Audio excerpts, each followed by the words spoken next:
Hi, it's Andy Lockwood from Lockwood College Prep, and I wanted to talk today about financial aid and how you can qualify for perhaps more financial aid than you thought you could, so that you can comfortably afford to send your child to the college that he or she deserves.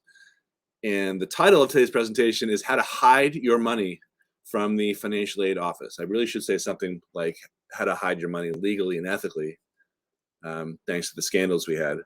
But I want to talk a little bit about the legal ways to shelter your funds from the financial aid formula. So everything I'm talking about here is on the up and up. I don't care if you're wearing a wire or the FBI is hovering over you. This is all kosher stuff.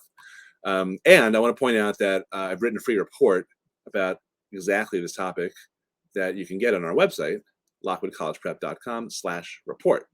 So here is a brief highlight of that report. So in financial aid, the deal is that the factors that determine whether you're going to qualify or not are numerous. There's about 77 factors, and one of those is your income.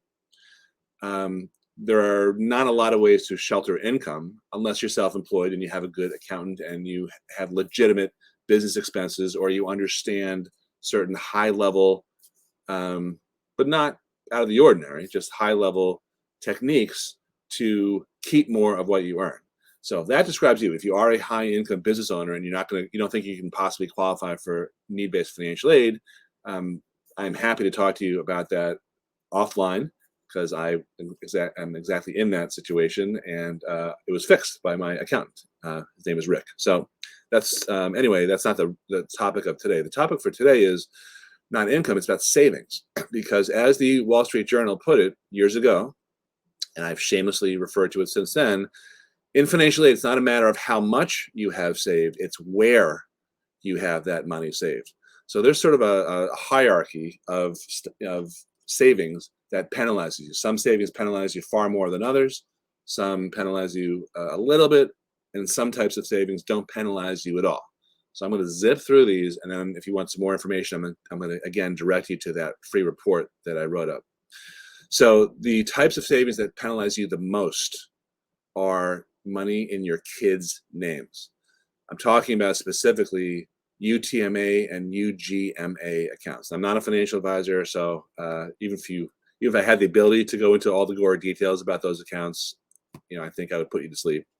So thankfully, I'm not a financial advisor and I can't talk about that stuff too much, but money that you put aside for your kids in custodial accounts will penalize you up to 25% of that amount. So in other words, if you had $100,000 saved in your kids' names in the wrong places, you would lose, in terms of your eligibility for aid, $25,000 per year every year you apply for aid.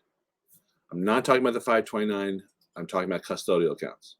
Now, the 529 is a separate animal. The 529, under the federal rules, there's two different ways of calculating your eligibility. There's the federal way and there's the private or institutional way. Your college list will dictate, the colleges on your college list, I should say, will dictate which way they're going to calculate your eligibility. So under the federal rules, the 529 and any savings in the parents' names will penalize you at 5.64%, not 6%, not 5%, 5.64%. So that same $100,000 saved in a parent's name will not penalize you $25,000. It'll penalize you 5.64%. And for most colleges, they treat the 529 that way. So just to pause here, that's the thing about the 529. It's not whether it penalizes you or not. It's really how much. So the 529 savings accounts, college savings accounts, were sold and not widely adopted, by the way. I read that only 19% of families have a 529. So if you don't have one, you've got plenty of company. But if you do have one, it's actually hurting your eligibility for financial aid. It's kind of nutty. So most colleges will treat the 529 at the lower level, at the parent level, the 5% change penalty. But many private colleges, and by the way, I can't prove this, but trust me, I'm on the internet. Most private colleges tend to treat the 529 as a child asset because, you know what, it's money saved for college expenses. So that kind of makes sense. I'm not defending them, but I see the logic there. So the 529, depending on the schools you apply to, will hurt you either a little bit or a lot. So, so what does not count against you? What are the exemptions? Briefly, there are, I'm going to call it 4.5 exemptions. The 4 things that don't penalize you on the FAFSA, on the federal financial aid application, are, in no particular order, your primary residence. I'm not talking about other real estate, but your primary residence should never be disclosed on the FAFSA. The value of it should never be disclosed on the FAFSA. Even if you want to, don't do it, because you're going to shoot yourself in the foot. Any retirement accounts, 401ks, IRAs, 457s, you name it, all those things are exempt on the FAFSA. They should never be disclosed. And I'm not making this stuff up. It's in the directions. People don't read the directions because they're very convoluted, but I'm giving you a shortcut right here. And then the last 2 categories are insurance products, meaning life insurance with cash value, and annuities. And when I said 4.5, if you're a business owner, for the most part, the value of your business should be 0. And again, check out the directions. I don't care if your accountant, gave you a balance sheet that shows otherwise. If you look at the rules, I'm guessing 99% of the people watching this video who are self-employed will be able to put 0 for the value of their business. Now, that's the federal form. I told you before, there's 2 ways or 2 methodologies to calculate your financial aid eligibility. The institutional way that the private colleges use treat your exempt assets a little bit differently.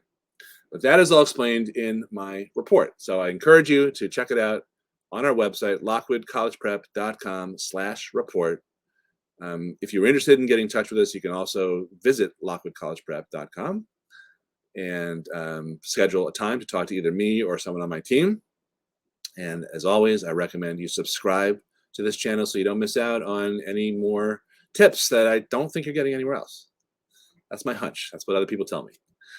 Thanks for watching. Signing off. Talk to you soon. Bye-bye.